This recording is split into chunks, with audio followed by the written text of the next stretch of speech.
Nosso vídeo texto número 30, busca de excelência na organização. Lógico que a administração em si, tudo que ela faz é isso, né? Buscar eficiência, eficácia, produtividade, competitividade, enfim, buscar a excelência.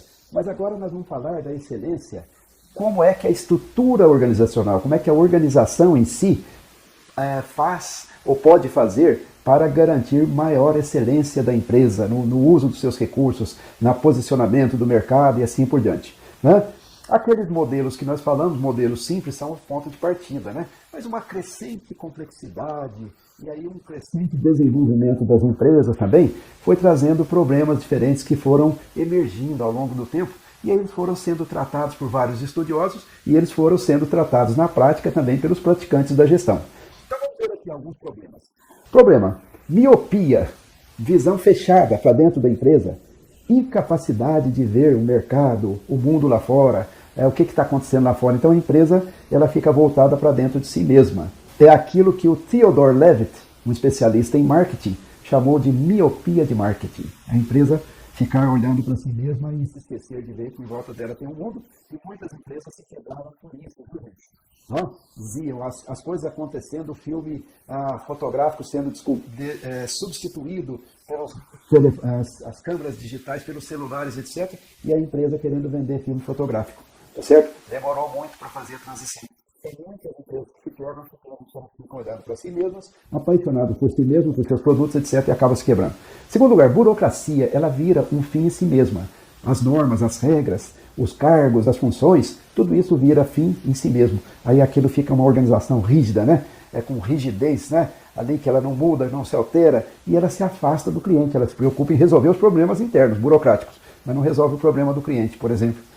O problema da comunicação, né? A comunicação deveria fluir bem na parte horizontal, no horizontal e fluir bem na vertical, mas não ocorre isso. É muito problema de comunicação, tá certo? Dentro das organizações. Problema de conservadorismo. As empresas se tornam conservadoras, as organizações se tornam conservadoras e passam a rejeitar a mudança, passam a ser reacionárias. Elas reagem contra a mudança. Problemas de competição e cooperação lá dentro da organização. O ideal seria ter um equilíbrio adequado, né? Que as pessoas ficassem cooperando entre si, as áreas ficassem cooperando entre si e competissem só quanto às ideias, só quanto àquilo que vai trazer benefício para nós, mas não competir um contra o outro, né? Então esse problema, lidar com a gangorrazinha, o equilíbrio entre competição e cooperação. Problemas de decisão, ninguém toma decisão, às vezes a decisão se torna amorosa, a decisão é tomada em gabinete de gente que não está perto do cliente, então uma decisão que não tem nada a ver com a realidade. Falta de iniciativa, as pessoas dizem, isso não é minha área, né? Já ouviu falar isso? Não é da minha área, tá certo? Como se diz, não tem iniciativa, né? As pessoas não têm iniciativa, ficam só seguindo os formulários, seguindo as regras, né? A falta de inovação, o mundo está avançando, e ela morre. Como disse a Schumpeter, o capitalismo é destruição criadora. Organizações mais aptas oferecendo melhores serviços e destruindo aquelas que não continuam. Falta de controle, né? Às vezes as empresas pequenas são vítimas de fraudes.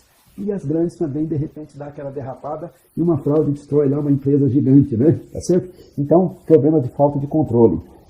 Problemas da organização informal, embora tenham regras, as regras estejam ali, as coisas estejam todas muito bem documentadas, o povo não segue, a organização informal impera.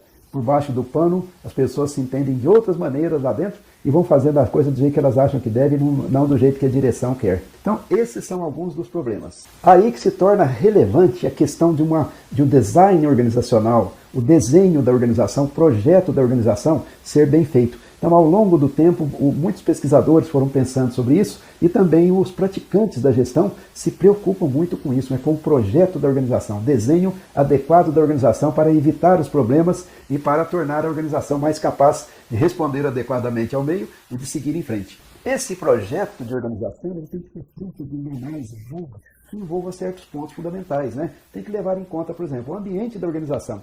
Para cada ambiente, um tipo de organização.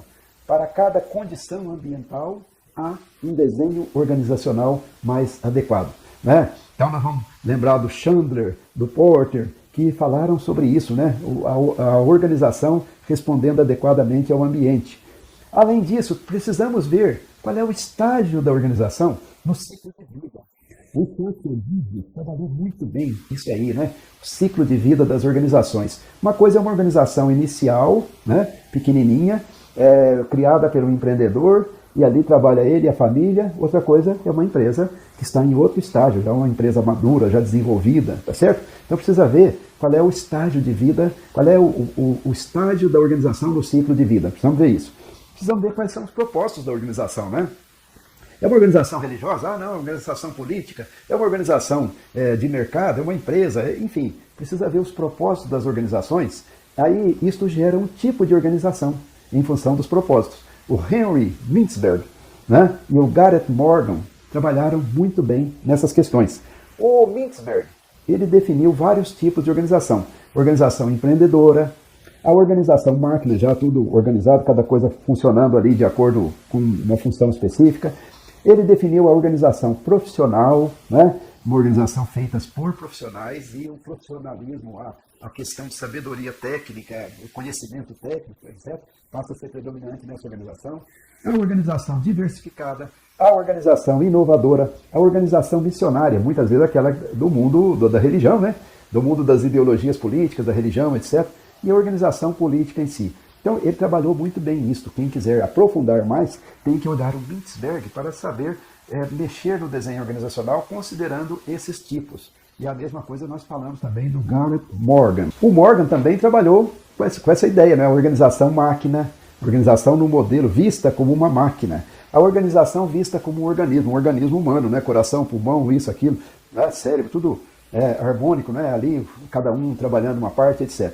A organização vista como um cérebro, a organização vista como uma cultura, né? Ela inventa a sua própria realidade. A organização vista como sistemas políticos. A organização aí já entrou numa parte de visões críticas da organização, que é muito importante. Gente que trabalha em gestão, conhecer isto também, o lado negativo, né? Então trabalhou as organizações como prisões psíquicas, tá certo? Seriam armadilhas inconscientes que prendem as pessoas, que fazem as pessoas serem menos completas nas suas ideias, limita a capacidade de pensar e refletir criticamente das pessoas. As organizações vistas como prisões psíquicas, as organizações vistas como fluxo de transformação. E outra visão negativa, ó, a organização vista como instrumento de dominação, para usar as pessoas só naquilo que lhes interessa e descartar as pessoas, mais ou menos isso, né? Então, essas visões de modelos organizacionais, tudo isso é relevante. E aí nós temos que pensar então no porte da organização, qual é a situação da organização com o meio, etc. E as organizações vão mudando para atender, para responder bem aos tempos. Nos últimos tempos, eu acho que houve dois grandes movimentos que foram muito significativos nessas mudanças no mundo organizacional. Dois principais, que são a reengenharia. O que é a reengenharia? As organizações que existiam foram todas questionadas nas décadas de 90 e nos anos 2000. Começou lá na década de 80, década de 90 a coisa pegou fogo, e nos anos 2000 veio a tal de reengenharia, que produziu mudanças significativas e radicais nas empresas. Usando modelos de organização mais avançados, né? Muitas vezes os modelos japoneses de gestão, empresas mais ágeis, mais dinâmicas, as empresas que eram muito estruturadas na base de organização burocrática, industrial, antiga, daquele jeitão, né?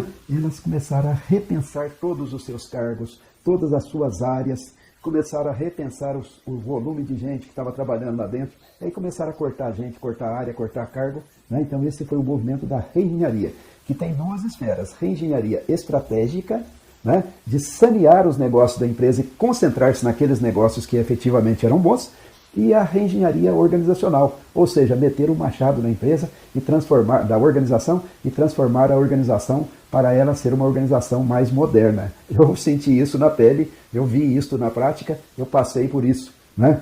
Eu fui executivo lá na década de 80, na década de 90 eu já era consultor, no fim da década de 90 eu comecei a trabalhar muito com os processos de demissão coletiva nas empresas. Eu trabalhei em mais de 30 processos, as empresas cortavam as pessoas, mandavam embora, etc. Eu trabalhava numa área boa, que era a área de dar suporte às pessoas que estavam saindo das empresas. Mas foi machadada para todo lado. Então, reengenharia. E há outro movimento grande também, que é concomitante com este, é a terceirização. as empresas perceberam a utilidade e a vantagem e que era eficaz para elas se concentrarem apenas nos seus negócios fundamentais e deixar que outras empresas fizessem as atividades meio, as atividades que não eram essenciais para elas, que não tinham a ver com o seu negócio em si, elas poderiam delegar para outras empresas e, em vez de ter gente lá dentro para fazer o serviço, elas passaram a comprar os serviços de outras. Né? Foi daí que as empresas puderam se enxugar, porque certos serviços elas passaram a comprar no mercado que oferecia preços mais baratos do que ela conseguia lá dentro. Tá certo? Então houve a terceirização em massa também nas empresas. E aí tudo isso nós caminhamos para a organização atual, que ela está em processo de ebulição e de transição ainda. Mas esse é um assunto para o nosso próximo vídeo. Vamos a ele então.